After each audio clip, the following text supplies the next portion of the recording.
बाहर होने की नौबत बल्लेबाजी पर शोर। लेकिन टीम इंडिया की बॉलिंग भी कम विलन नहीं। टी20 वर्ल्ड कप 2026 में टीम इंडिया की बल्लेबाजी चर्चा में है, लेकिन गेंदबाजी की निरंतरता कम देखी गई। वरुण, बुमराह और अक्षर ने विकेट लिए, लेकिन डेथ ओवर्स में हार्दिक और शिवम ने रन रोकने में उतनी पकड़ नहीं दिखाई। अगर आप भी क्रिकेट को पसंद करते हैं तो इस चैनल को सब्सक्राइब जरूर करें। टीम इंडिया के मौजूदा अभियान में बहस का केंद्र लगभग पूरी तरह बल्लेबाजी बनी हुई है।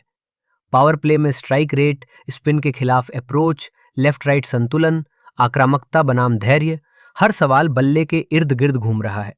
लेकिन इस शोर के बीच एक अहम मुद्दा अपेक्षाकृत शांत है। क्या गेंदबाजी उन निर्णायक ओवरों में उतनी प्रभावी रही है जहां टी20 मैच हाथ से निकलते हैं? टी20 क्रिकेट सिर्फ तेज शुरुआत या विस्फोटक फिनिश का खेल नहीं है।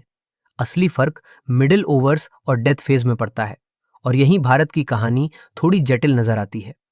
आंकड़े क्या कहते हैं? टी20 वर्ल्ड कप 2026 में टीम इंडिया के प्रमुख गेंदबाजों के आंकड़े इस प्रकार हैं। Varun Chakravarthy 5 match 10 wicket, economy 6.81। Jasprit Bumrah 4 match 7 wicket, economy 5.30। Axar Patel 3 match 6 wicket, economy 6.63। Hardik Pandya 5 match 5 wicket, economy 8.66। Arshdeep Singh 4 match 5 wicket, economy 7.42। Shivam Dube 3 पारियां 4 विकेट, इकोनॉमी 10.63। पहली नजर में विकेट कॉलम मजबूत दिखता है। वरुण और बुमराह ने नियमित ब्रेक थ्रू दिए हैं, अक्षर ने भी नियंत्रण दिखाया है। इसका मतलब साफ है, भारत विकेट लेने में पीछे नहीं। लेकिन टीबीसी में सिर्फ विकेट पर्याप्त नहीं होते, रन नियंत्रण और लगातार दबाव बनाए रखना भी उतना ही अहम है। मिडिल ओवर्स, दबाव बना या छूटा। 7 से 14 ओवर के बीच का चरण टी20 का रणनीतिक केंद्र होता है। यहां विपक्ष अक्सर पारी को स्थिर करता या गति पकड़ता है। वरुण 6.81 और अक्षर 6.63 की इकोनॉमी दर्शाती है कि स्पिन विभाग ने इस फेज में नियंत्रण रखा है।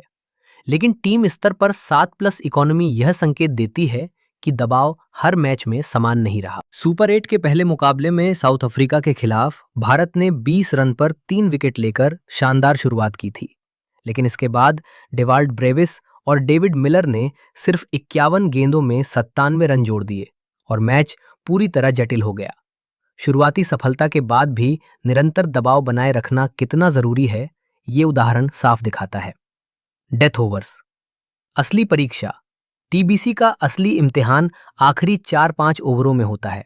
यहाँ यॉर्कर, वेरिएशन और सटीक निष्पादन की जरूरत होती है।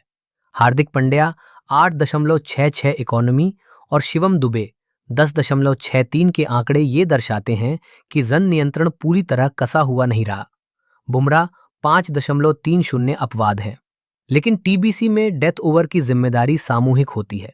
एक गेंदबाज पूरे फेज का भार नहीं उठा सकता।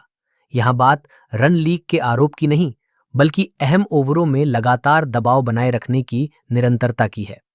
संतुलन का समीकरण अगर टीम बल्लेबाजी मजबूत करने के लिए अतिरिक्त बैटर जोड़ती है तो गेंदबाजी की गहराई प्रभावित हो सकती है।